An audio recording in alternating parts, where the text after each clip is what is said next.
The Trade Union Congress is expressing grave concern about the water crisis in the nation's capital.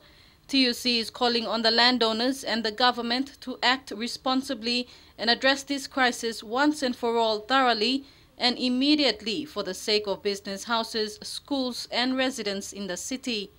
Part of it arises out of when water was commercialized from NCDC to the new joint venture.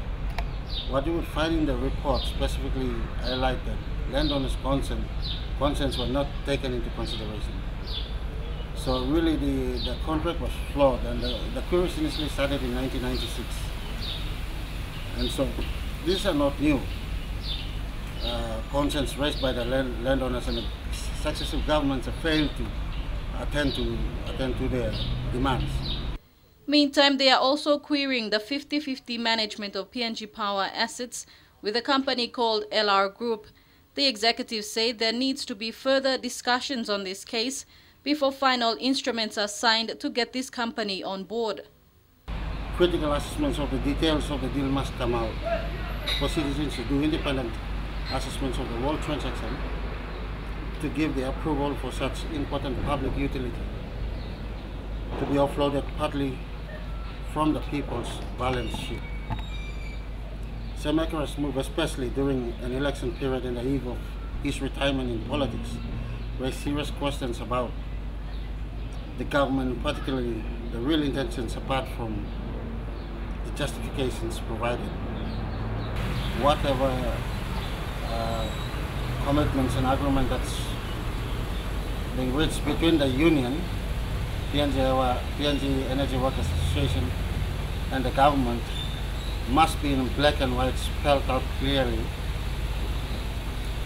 the details, so that in future there is no further confusion, there is no further problems arise out of that.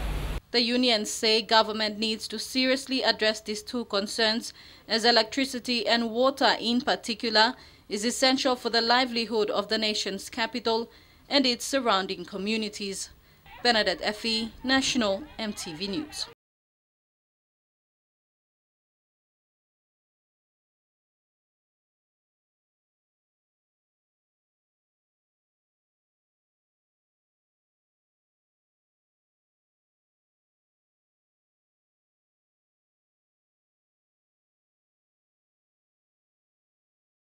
Nominated and ran in the 2002 elections.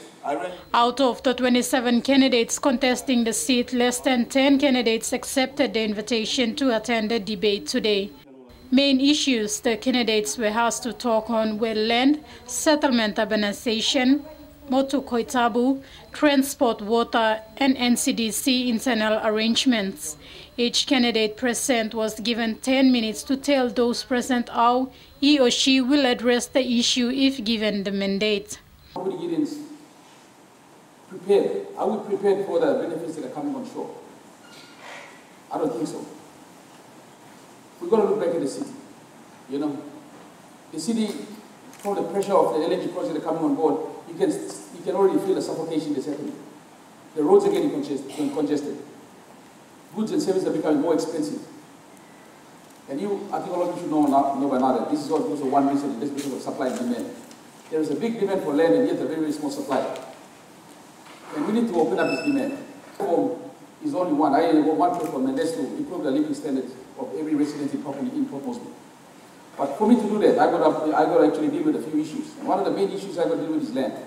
There is no water in the settlements. I went into Kanuri yesterday, and there's a very big note saying, no water, no vote.